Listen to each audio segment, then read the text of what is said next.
अभी क्या है कि टू व्हीलर इंडस्ट्री में इलेक्ट्रिक की बाढ़ आई हुई है। इतनी सारी कंपनीज आ गई हैं जिनका आपने कभी नाम नहीं सुना होगा और एक बड़ी चुनौती है कस्टमर के लिए।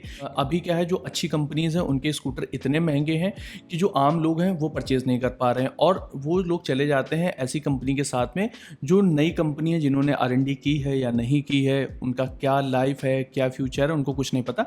लेकिन है क्या कि प्राइस कम होने की वजह से वो लोग परचेज कर ले रहे हैं। तो ऐसी भी कंपनियां हैं। तो आज हम इस वीडियो में ये बात करेंगे कि क्या ड्रॉबैक हैं, क्या फ़ायदे हैं और जो कंपनियां, जो बड़े प्लेयर्स हैं वो क्या कर रहे हैं, आप लोगों के साथ में क्यों खिलवाड़ कर रहे हैं, उन सारी चीज़ों के बारे में हम इस वीडियो में बात करेंगे ताकि आप लोग अवेयर हो सको। सबसे पहली चीज़ कि इलेक्ट्रिक स्कूटर आप लोग क्यों परचेज कर रहे हो। देखिए, पहले क्या है कि आप लोग स्कूटर तो परचेज करते थे IC इंजन के साथ में, बढ़िया चल रहे थे।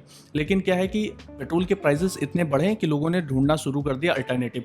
अभी क्या है कि खूब सारे इलेक्ट्रिक स्कूटर बिक रहे हैं। अब है क्या कि जो इनकी कॉस्ट है, रनिंग कॉस्ट, वो कम आती है। क्योंकि है क्या कि अगर आप फ्यूल डलवाते हो, फिर उसके बाद 3000-4000 किलोमीटर पे आप उसकी सर्विस कराते हो, जिसमें इंजन ऑयल वगैरह चेंज होता है और भी चीज़ें हैं वो चेंज होती हैं, फिल्टर वगैरह चेंज होता है, जिससे क्या है ठीक ठाक कॉस्ट आ जाती है। और साथ में क्या है कि EV पे आपको चार्ज करना पड़ता है और बाकी स्कूटर में क्या है कि आपको फ्यूल फिलअप कराना पड़ता है, जो कि स्कूटर अमूमन 40 से 50 और 60 kmpl तक माइलेज देते हैं। तो ओवरऑल देखा जाए तो इसमें आपका बेनिफिट हो जाता है।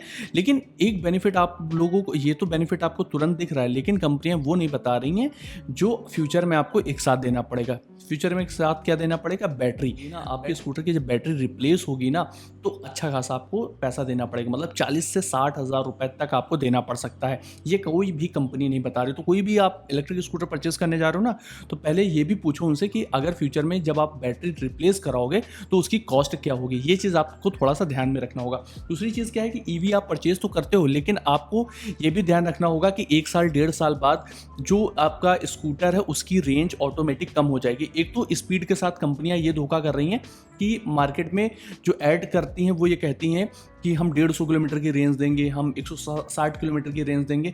लेकिन एक्चुअल में क्या है कि जब एक नॉर्मल स्पीड में इंसान चलाता है, मतलब जब 60, 70, 80 चलाने लगता है ना, तो वहाँ पर क्या है कि रेंज घट जाती है। रेंज घट जाती है, इसीलिए ये लोग अलग अलग मोड देते हैं। जो रेंज है मेजरली स्कूटर्स की, वो कंपनियां जो दावा करती है वो करती है इको मोड पे। इको मोड पे जो स्कूटर की स्पीड है वो 50 से 60 kmph की ही रहती है, उससे अंडर ही रहती है, उससे ऊपर नहीं जाती। तो आपको ये भी ध्यान रखना है कि जो रेंज बताई जा रही है वो किस मोड की बात की जा रही है और उसमें आपका फायदा है या फिर नहीं फायदा है। तो ये थोड़ा सा आपको ध्यान रखना है। इसके अलावा क्या है कि आपको गैजेट बेचा जा रहा है, आपको एक स्कूटर नहीं बेचा जा रहा, आपको एक बाइक नहीं बेची जा रही, बल्कि आपको बेचा जा रहा है एक गैजेट। कैसे? देखिए, जो इलेक्ट्रिक व्हीकल है वो ज़्यादातर इन 3-4 चीज़ों पर डिपेंड है, जैसे कि बैटरी हो गई, चार्जर हो गया, कंट्रोलर हो गया, मोटर हो गई। तो इन सब चीज़ों पे डिपेंड है। ये 3-4-5 चीज़ें आप लेकर आप किसी साइकिल में भी लगा सकते हो और बना सकते हो, अगर आपको थोड़ा सा नॉलेज है तो। लेकिन है क्या, अब कंपनियों के पास ज़्यादा कुछ करने को है नहीं।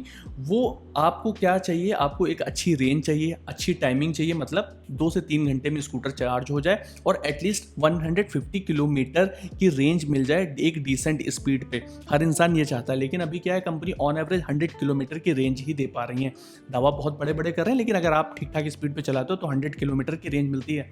अब किसी के लिए तो 100 किलोमीटर की रेंज ठीक है, लेकिन बहुत सारे लोग हैं जो बड़े सिटीज़ में रहते हैं, उनको एक जगह से दूसरी जगह जाना पड़ता है, जो कि डिस्टेंस अच्छी खासी होती है, या कई लोगों को होता है कि काफ़ी ज़्यादा एक दिन में चलाना होता, तो उनके लिए एक बहुत ही बड़ा डिफ़िकल्ट चीज़ हो जाती है कि उनको एक तो 5-6 घंटे स्कूटर को चार्ज करना है और फिर वो लेके चलेंगे। तो उनके लिए भी एक मेजर इशू है या प्रॉब्लम है कि वो स्कूटर परचेस करें या ना करें।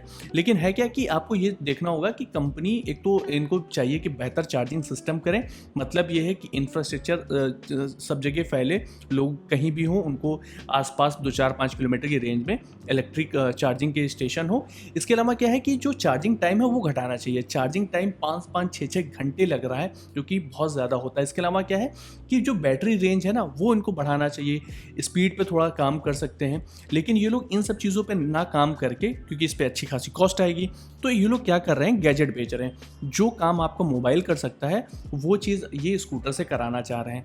तो मतलब ये है कि स्कूटर या बाइक बेच के नहीं, ये लोग गैजेट बेच के आप लोगों से पैसा कमा रहे हैं। और इससे आपको अवेयर होना पड़ेगा। जब कोई भी स्कूटर या बाइक लॉन्च करते हैं ना, तो देखा होगा बहुत सारे हमारे जैसे लोग भी, मतलब इन्फ्लुएंसर, खूब बताते हैं कि इस स्कूटर में ये है, इस बाइक में ये फीचर दिया गया है, लेकिन वो प्रैक्टिकल कितना है, आपके यूज़ का वो फीचर कितना है, ये बड़ा मैटर करता है। जैसे ये आजकल कंपनियों के बीच में होड़ लगी हुई है स्कूटर्स में कि कितना बड़ा डिस्प्ले दिया जाए। आखिर भाई ये इस डिस्प्ले का क्या काम है? जितने फीचर ऐड करेंगे, जितना प्राइस हाई होता जाएगा, उतना उनका मार्जिन बढ़ता हुआ चला जाएगा।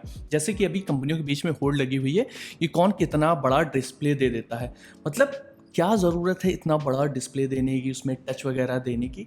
हाँ ठीक है, वो एक बटन होती थी, हम लोग जिस तरह से यूज़ कर लेते थे आईसी इंजन वाले स्कूटर, तो वो चीज़ ठीक है, जिससे क्या है कि कॉस्ट कम होगी। लेकिन अभी क्या है कि टायर प्रेशर मॉनिटरिंग सिस्टम, ये एग्जांपल के लिए मैं बता रहा हूँ आप लोगों को, कि टीपीएमएस दे दिया गया है। अरे यार, हम इंडियन हैं, अगर टायर में हवा कम होती तो पड़ोसी देख लेता है, या रास्ते में चलता वो कोई आदमी देख लेता है, कि बोल देता है कि भैया आपकी टायर में, आपकी गाड़ी में टायर प्रेशर कम है या पंचर है। तो हम ऐसी जगह रहते हैं, ऐसी सोसाइटी में रहते हैं, और हम लोगों की आदत है हम पैर से दबा के देख सकते हैं। अननेसेसरी फीचर वो दिया जाता है। हाँ, काफ़ी लोगों के लिए इंपॉर्टेंट हो सकता है, लेकिन मुझे ये लगता है कि कहाँ से प्राइस कम किया जाए।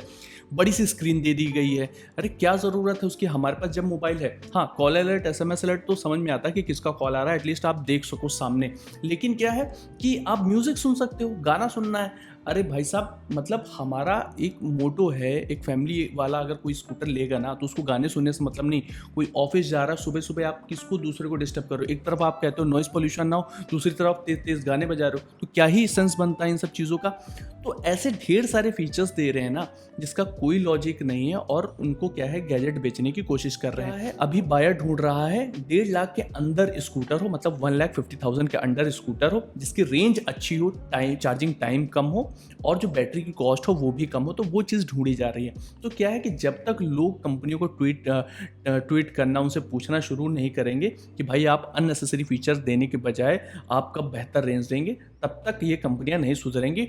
और लोगों को कम से कम लोग कंपनियों से पूछना पड़ेगा, तभी ये जाके कहीं चीज़ें सुधरेंगी। बाकी है क्या कि ईवी आप परचेज़ कर सकते हो, ईवी परचेज़ करना कोई गलत बात नहीं है। बस ये चीज़ ध्यान रखो कि उसकी बैटरी कॉस्ट कितनी है, और उसका सर्विस नेटवर्क अच्छा है या नहीं है, क्योंकि कंपनियां, नई नई कंपनियां आ रही हैं।